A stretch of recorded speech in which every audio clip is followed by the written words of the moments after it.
우리는 천하를 향해 나아가리라.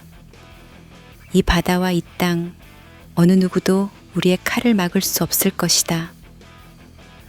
그가 낮게 중얼거리듯 맹세하자 휘수의 눈에는 두려움과 동경이 동시에 어른거렸다. 왕이라는 자리는 피를 머금고 빛나는 왕관임을 오늘 다시금 깨달은 셈이다. 인간의 목숨 따위 가볍게 베어낼 수 있어야 지배자가 될 수 있다는 아버지의 냉혹함이 앞으로 휘수가 감당해야 할 무게임을 저도 모르게 실감하고 있었다.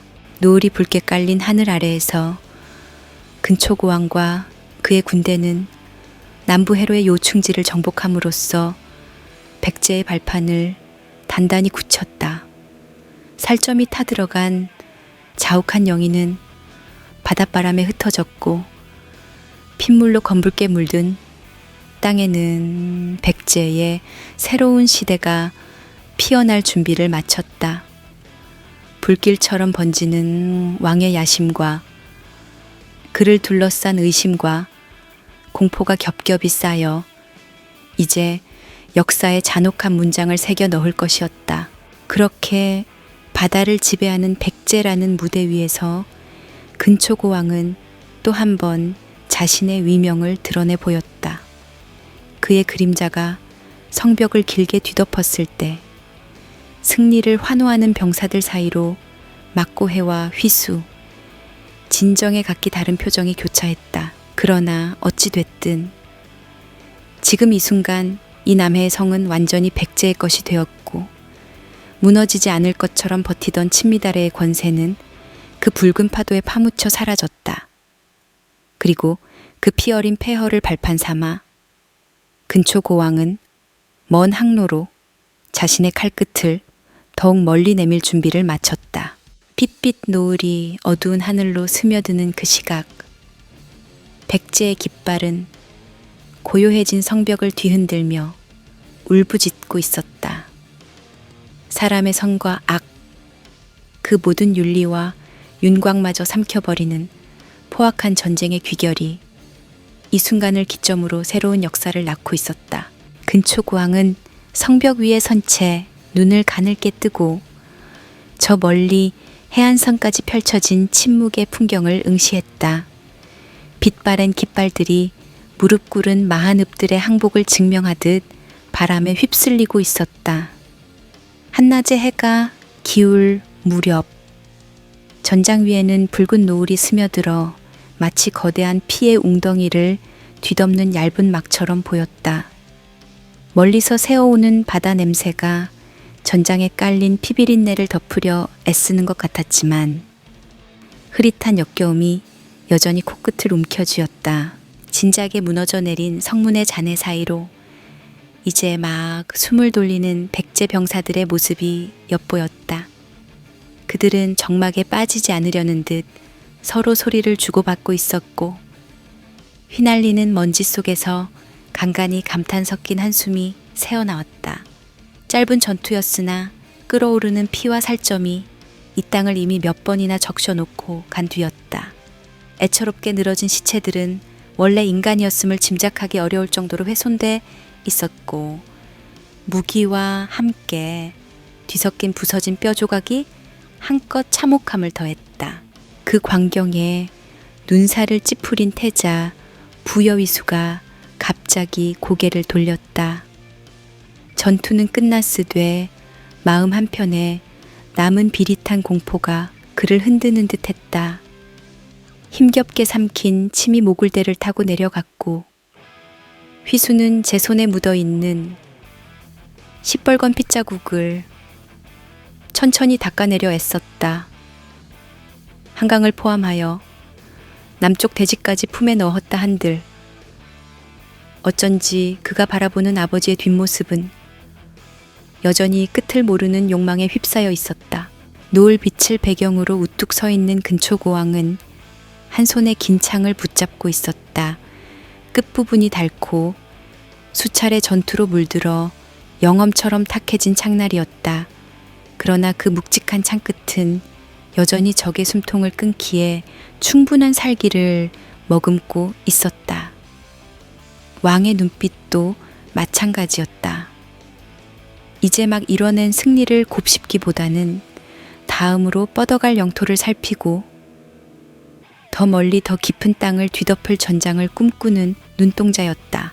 휘수는 어린 시절부터 보아온 아버지의 냉혹함을 누구보다 잘 알고 있었다.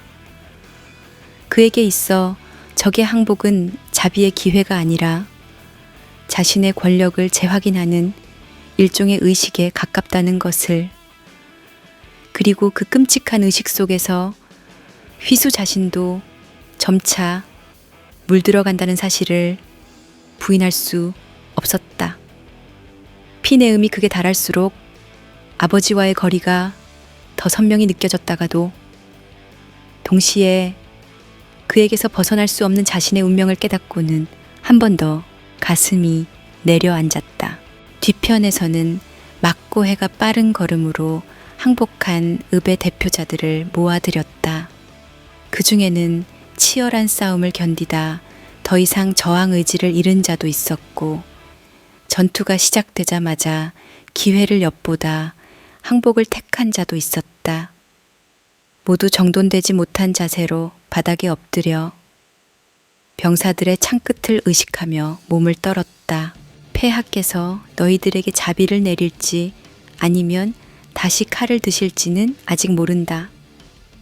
모두 조용히 기다려라. 맑고 해가 낮게 으르렁대듯 말했다. 그도 이미 지친 기색이었지만 근초고왕의 의지를 옆에서 지탱해야 할 막중한 책임이 등을 짓누르고 있었다. 멀리선 항복한 은민들이 털썩 무릎을 꿇은 채 깊은 한숨을 내쉬었다. 나지막한 흐느낌이 들릴 때마다 짙은 갈색 흙 위로 떨어지는 눈물과 피가 섞여 흘러내렸다. 그들은 처음에는 패배를 인정하기 두려웠지만 막상 고개를 숙이고 나니 어쩌면 이것이 차라리 살 길이라는 안도감에 사로잡힌 듯했다. 그러나 근초고왕이 언제 돌연히 배반의 싹을 제거하겠다고 마음먹을지 알 수 없는 것이 이 시대의 흔들리는 운명이었다. 근초고왕은 이 모든 모습을 굽어보며 마치 모든 것이 당연하다는 듯 살짝 미소를 지었다. 그 미소엔 피로 얼룩진 전장이 선사하는 잔혹한 쾌감과 동시에 더욱 광대한 영역에 대한 갈망이 엿보였다. 이제 한강과 남방이 내 발 아래 있구나. 왕이 중얼거리자 곁에 있던 군관이 무릎을 꿇으며 경외감을 표했다. 이미 그의 눈에 비친 왕은 인간이라기보다 매 가까운 절대자였다. 예, 폐하. 친미다래가 무너지고 마한의 여러 읍들도 속속 항복을 청하고 있습니다. 비리, 벽중, 포미지, 만고, 이들 수장 모두가 폐하의 힘을 인정하고 예를 갖추었습니다. 근초고왕이 창끝을 슬쩍 움직이며 대답했다. 좋다. 고개 숙인 자들에게 잠시 숨 돌릴 여유를 주지. 그러나 그들이 다시 지켜들 창이 없다 확신할 때까지 결코 긴장을 놓아선 안 된다. 왕의 목소리는 피가 굳어버린 성문 안쪽 공간에 묵직하게 울렸다. 태자 휘수는 그 말을 들으며 등골을 자르는 서늘함을 느꼈다. 아버지에게 항복이란 언제든 되돌릴 수 있는 카드일 뿐 결코 영원한 평화를 뜻하지 않는다는 것을 휘수도 이미 알고 있었다. 그 한마디에 주변에 있던 장수들조차 몸을 굳힌 채 짧은 숨을 들이켰다. 이제 바다도 우리 것이다. 근초고왕은 고개를 살짝 돌려 수평선을 바라보았다. 안개가 서서히 걷히며 드러나는 해안선을 따라 푸른 물결이 계속해서 넘실댔다. 저 바다 건너 외국과 대륙으로 가던 친미다래의 항로가 이제 모두 백제의 것이 될 터였다. 이 길을 통해 풍족한 곡식과 무기, 온갖 물자가 들어온다면 백제는 지금보다도 몇 배나 강대한 나라가 될 것이라고 왕은 믿어 의심치 않았다. 곧 이 땅의 백성들은 굶주림을 모르리라. 내 군사들도 마찬가지다. 왕이 지그시 소나기에 힘을 주자 창날이 바람에 닿아 금속성에 날카로운 소리를 냈다. 그 소리는 피로 물든 대지와 바다 너머 모르는 땅들에까지 왕의 야심을 웅변하듯 퍼져갔다. 전하, 이 광활한 바다를 통해 우리는 더 많은 기회를 얻을 것입니다. 태자 휘수가 어렵게 입을 열었다. 아직 목소리에 미세한 떨림이 있었지만 그 안에 서려 있는 결의만큼은 왕 못지않았다. 휘수는 아버지의 방식에 갈등을 느끼면서도 백제를 이끌어갈 다음 세대임을 알기에 결코 물러설 수 없었다. 내 말이 맞다. 이 바다는 단순한 물길이 아니다. 왕권을 넓힐 수 있는 길이지. 근초고왕은 스스로의 말에 꽂혀 있는 듯 만족스럽게 고개를 끄덕였다. 바로 그때 전령 몇이 옆으로 갈라지며 길을 내어주었다. 그 사이로 보랏빛 옷자락을 휘감은 진정이 느긋하게 걸어 나왔다. 그의 주변에 고급스러운 장식과 차림새가 눈에 띄었으나 낯빛만은 잔뜩 기름기가 끼어 음험해 보였다. 폐하, 축하드립니다. 이제 남부 바닷길까지 확보하셨으니 과연 백제의 명성은 더욱 높아질 것입니다. 진정은 예를 갖춘 미소로 근초고왕에게 고개를 숙였다. 그러나 막고해나 휘수처럼 오랜 세월 전장을 함께 누비니들이 보기엔 그저 가식에 가까운 태도였다. 왕은 진정을 힐끗 바라본 뒤 다시 수평선으로 시선을 돌렸다. 그대도 보았겠지. 마한의 읍들이 연이어 항복하고 바다 역시 우리의 것이 되었다. 백제의 앞길에 또 어떤 장애물이 있다 해도 결국 우리의 칼날에 굴복하게 되리라. 그리 되길 바랍니다. 폐하. 진정은 부드럽게 웃었다. 그러나 그 웃음 뒤에 감춰진 야심과 계산은 막고해의 눈에도 뻔히 보였다. 한편 병사들은 이미 이곳을 떠날 준비를 서두르고 있었다. 더 큰 전투와 정복을 준비하려면 여기서 시간을 질질 끌 수만은 없었다. 남쪽의 항구를 장악하고 한강 중류에서 더 단단한 요새를 갖추는 일도 중요했지만 안팎으로 왕권을 위협할 만한 세력이 없는지 철저히 살피는 것도 만만치 않은 과제였다. 해가 기울기 시작하면서 성벽 주변의 붉은 빛이 더욱 짙어졌다. 그것은 단지 노을 때문이라기보다 대지를 물들인 수많은 피의 자국이 서로 엉켜 불길한 그림자를 드리웠기 때문이었다. 바다로부터 불어오는 습한 바람이 그 피비린내를 녹이지 못하고 오히려 지독한 농도로 짓눌러 놓는 듯했다. 근초고왕은 마침내 몸을 돌려 군사들이 일제히 그의 시선을 따라 움직이도록 만들었다.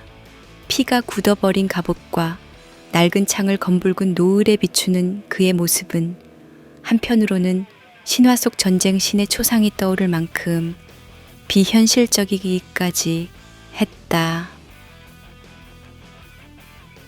바람이 도와주고 있다. 안개가 가셨고 바다가 열렸다.